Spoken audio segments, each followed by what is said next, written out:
लगभग 450 वर्ष ईसा पूर्व के बाद के समय में एथेंस यूनानी दुनिया का सांस्कृतिक केंद्र था। इस समय से दर्शन शास्त्र ने एक नई दिशा पकड़ी।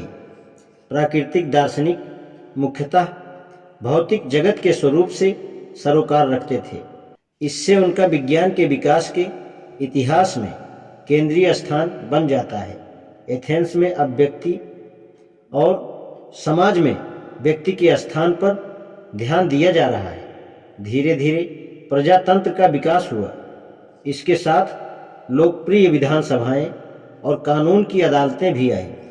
प्रजातंत्र काम कर सके, इसके लिए एथेंस के नागरिकों को शिक्षित किया जाना था ताकि वे प्रजातांत्रिक प्रक्रिया में भाग ले सके। हमने स्वयं अपने समय में देखा है कि किसी युवा प्रजातंत्र को किस प्रकार व्यापक प्रबोधन की आवश्यकता है।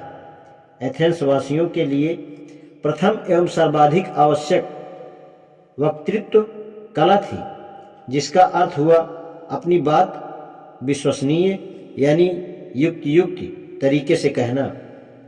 यूनानी उपनिवेश में घुमंतु अध्यापकों और दार्शनिकों का एक समूह एथेंस पहुंचा। वे अपने आप को सोफिस्टस कहते थे। सोफिस्ट का अर्थ एक बुद्धिमान और जानकार व्यक्ति होता है। एथेंस में लोगों से शिक्षा के बदले पैसा लेकर सोफिस्ट अपनी आजीविका चलाते थे। सोफिस्ट का एक चारित्रिक लक्षण प्राकृतिक दार्शनिकों के समान था। वे परंपरागत पौराणिक गाथाओं के बड़े आलोचक थे, किंतु इसके साथ ही सोफिस्ट बेकार दार्शनिक चिंतन को भी अस्वीकार करते थे। उनकी राय थी कि दार्शनिक प्रश्नों के उत्तर यद्यपि हो सकते हैं, फिर भी मनुष्य के लिए प्रकृति और ब्रह्मांड की पहेलियों के विषय में सत्य जान पाना संभव नहीं है। दर्शन शास्त्र में इस प्रकार के मत को संशयवाद कहा जाता है। भले ही हम प्रकृति की सारी पहेलियों के उत्तर न जानते हों, फिर भी हमें मालूम है कि लोगों को एक साथ रहना सीखना है। सोफिस्ट ने फैसला किया कि वे समाज में मनुष्य की स्थिति तथा स्थान पर निरंतर निगाह बनाए रखेंगे। सोफिस्ट प्रोटोगोरस 485 से 410 ईसा पूर्व ने कहा, सभी चीज़ों का मानदंड अथवा पैमाना मनुष्य है।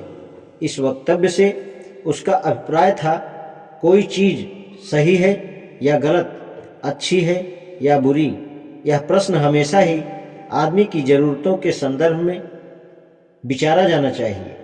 जब उससे यह पूछा गया कि क्या वह यूनानी देवताओं में विश्वास रखता है, उसने कहा, प्रश्न जटिल है और जीवन छोटा है। ऐसे आदमी को जो दो टूक यह नहीं बतला सकता कि ईश्वर या देवताओं का अस्तित्व है कि नहीं, एग्नास्टिक या अज्ञेयतावाद कहा जाता है। सरकारें देखी थी, नगर राज्यों में परंपराएं और स्थानीय कानून दोनों ही बहुत भिन्न हो सकते थे। इस आधार पर सोफिस्ट विचारकों ने यह प्रश्न उठाया कि प्राकृतिक क्या है और समाज जनित क्या है। ऐसा करके उन्होंने एथेंस के नगर राज्य में सामाजिक आलोचना का रास्ता तैयार कर दिया। उदाहरण के लिए वे यह बता सकते थे कि स्वाभाविक शालीनता जैसी अभिव्यक्ति सदैव रक्षणीय नहीं होती, क्योंकि यदि शालीन होना स्वाभाविक है तो इसका अर्थ हुआ कि आप इसे लेकर जन्मे हैं या यह कोई सहज गुण है। किंतु सोफी, क्या यह वास्तव में अंतःजाल है या यह समाज जनित है? इसका उत्तर किसी ऐसे आदमी के लिए जो दुनिया भर में घूमा है बड़ा सरल नहीं होता। शालीनता या इसका अभाव प्रथम और मुख्यतः सामाजिक परिपाटी का मामला है। जैसे तुम स्वयं कल्पना कर सकती हो, घुमक्कड़ सोफिस्टों ने एथेंस में यह बतलाकर एक कड़वाहट पूर्ण बहस पैदा कर दी कि सही क्या है या गलत क्या है। इसके बिना शर्त के या पूरी तरह के कोई आबाद प्रतिमान नहीं है।